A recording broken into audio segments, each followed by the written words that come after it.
sudah persidangan, sudah divonis sampai PK hukuman mati, tapi tidak boleh dihukum mati. Harus menunggu 10 tahun untuk melihat apakah mental orang ini berubah menjadi kelakuan baik. Aduh, makin setiap pasal saya baca di KUH pidana yang baru ini, gua pusing, nalar hukumnya di mana ini orang-orang yang buat undang-undang. Yang kedua, nggak ada semacam kritik terhadap putusan yang akan mematikan hak asasi manusia. Memang orang marah pada Sambo, tapi dunia sekarang lagi berupaya untuk moratorium capital punishment atau death penalty.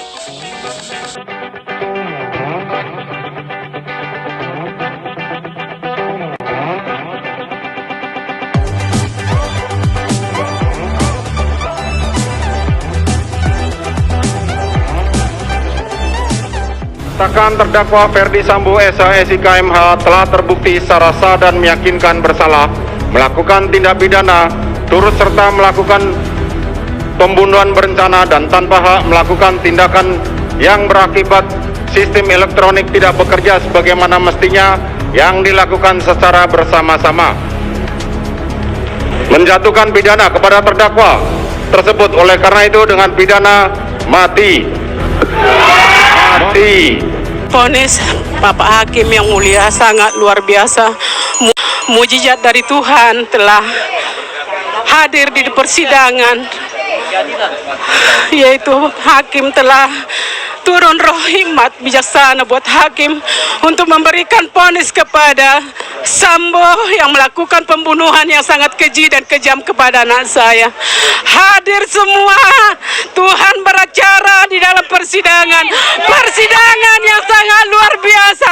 Mujizat Tuhan telah nyata di setiap tetesan darah anakku yang bergelimang maupun doa kami dan semua doa publik telah Tuhan. Terima kasih. Hidup Hakim! Hidup! Ada yang mati. Putusan majelis hakim ini adalah kemenangan bagi seluruh rakyat Indonesia.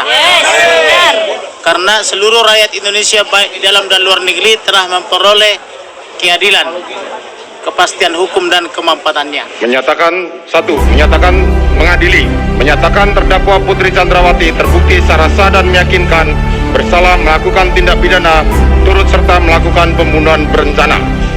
Menjatuhkan pidana terhadap terdakwa Putri Chandrawati dengan pidana penjara selama 20 tahun.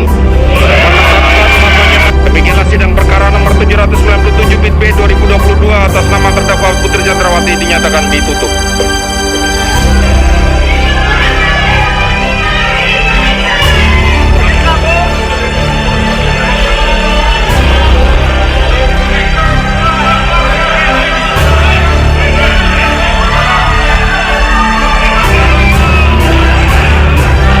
Terdakwa atas nama Kuat Ma'ruf telah terbukti secara sah dan meyakinkan bersalah melakukan tindak pidana turut serta melakukan tindak pidana pembunuhan berencana. Menjatuhkan pidana terhadap terdakwa Kuat Ma'ruf dengan pidana penjara selama 15 tahun. 15 tahun.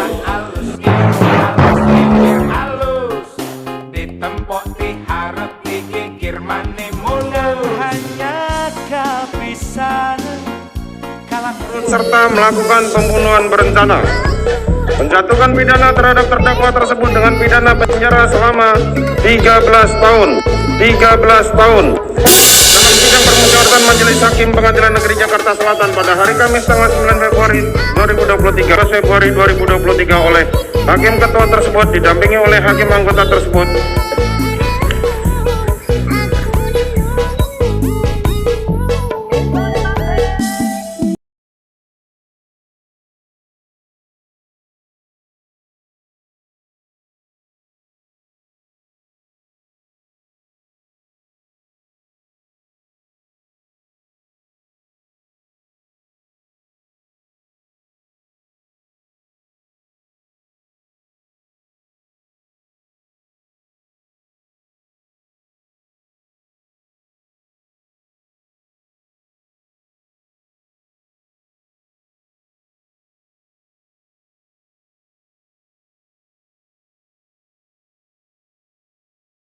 Mengadili 1. menyatakan terdakwa Richard Eliezer Budiang Lumiu terbukti secara sah dan meyakinkan bersalah melakukan tindak pidana turut serta melakukan pembunuhan berencana, menjatuhkan pidana terhadap terdakwa Richard Eliezer Budiang Lumiu dengan pidana penjara selama 1 tahun dan 6 bulan. 1 tahun dan 6 bulan.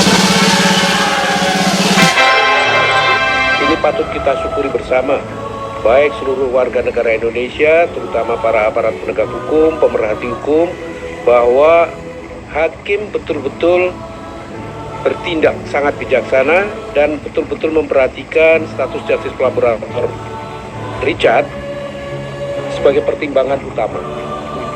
Alhamdulillah, ini merupakan sejarah saya kira di dalam sistem peradilan pidana kita yang ditonton luas oleh masyarakat Indonesia. Artinya ada sosialisasi yang sangat baik melalui sidang perkara ini, sehingga masyarakat mengenal tentang subjek baru di dalam sistem peradilan pidana kita, justice kolaborator, yang bisa mendapatkan hak-haknya. Dan alhamdulillah hakim telah memutuskan dan memberikan penghargaan yang sangat layak pada Eliezer. Dikurangkan sepeluruhnya dari pidana yang dijatuhkan, menetapkan terdakwa tetap berada dalam tahanan, menetapkan terdakwa sebagai saksi pelaku yang bekerja sama atau justice kolaborator, menyatakan barang bukti adalah sebagaimana dalam surat tuntutan jaksa penuntut umum, membebankan terdakwa untuk membayar biaya perkara sebesar Rp5.000.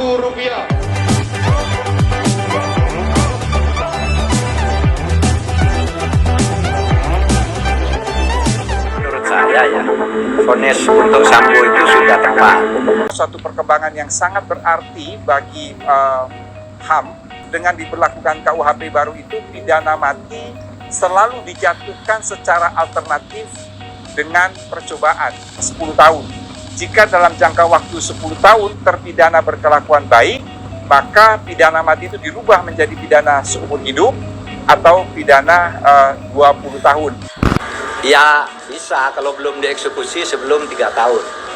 Nanti sesudah 10 tahun, kalau berkelakuan baik, bisa menjadi seumur hidup. Kan itu undang-undang yang baru. Kalau di dalam undang-undang itu, jika seorang dalam proses hukum lalu terjadi perubahan peraturan perundang-undangan, maka diberlakukan yang lebih ringan kepada terdakwa.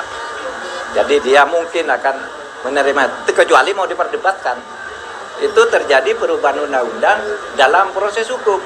Kalau ini kan tidak proses hukum lagi, besok 3 tahun yang akan datang. Nah, nanti itu bisa jadi debat baru, tapi itu tidak penting. Keadilan, menurut saya, rasa keadilan publik sekarang sudah diberikan oleh hakim yang gagah perkasa dan berani. Dan kita memang dorong terus berani, jangan takut kepada siapapun, karena inilah momentum untuk memperbaiki dunia peradilan kita.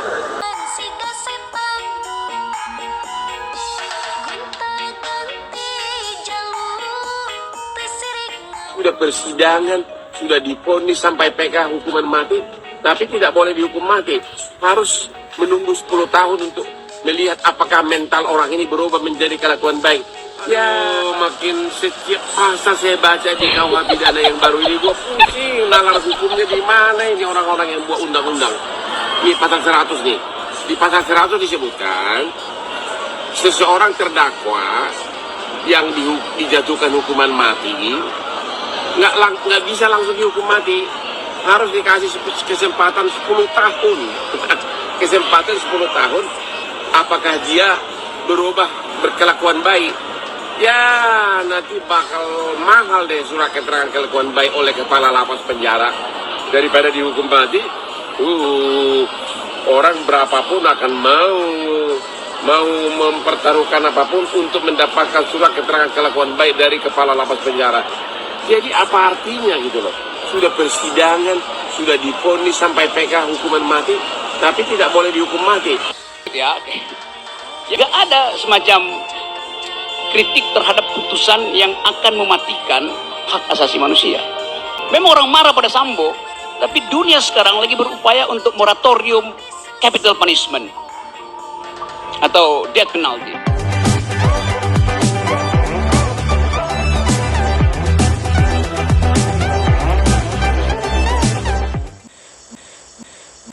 Beragam tuduhan telah disebarluaskan di media dan masyarakat, seolah saya adalah penjahat terbesar sepanjang sejarah manusia.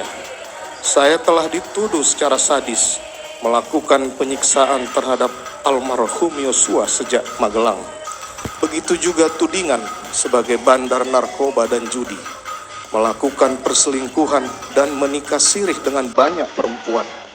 Perselingkuhan istri saya dengan Joshua dan Kuat, melakukan LGBT, memiliki bunker yang penuh dengan uang, sampai dengan penempatan uang ratusan triliun dalam rekening atas nama Yosua, yang kesemuanya adalah tidak benar. Saya ulangi, semuanya tuduhan itu adalah tidak benar, tidak benar. Dan tuduhan tersebut telah sengaja disebarkan untuk menggiring opini yang menyeramkan terhadap diri saya, sehingga hukuman paling berat harus dijatuhkan tanpa perlu mendengarkan dan mempertimbangkan penjelasan dari seorang terdakwa seperti saya. Di dalam juri tahanan yang sempit, saya terus merenungi betapa rapuhnya kehidupan saya sebagai manusia. Tidak pernah terbayangkan sebelumnya kehidupan saya yang begitu terhormat dalam sekejap terperosok dalam nestapa dan kesulitan yang tidak terperikan. Demikianlah penyesalan kerap tiba belakangan, tertinggal oleh amarah dan murka yang mendahului.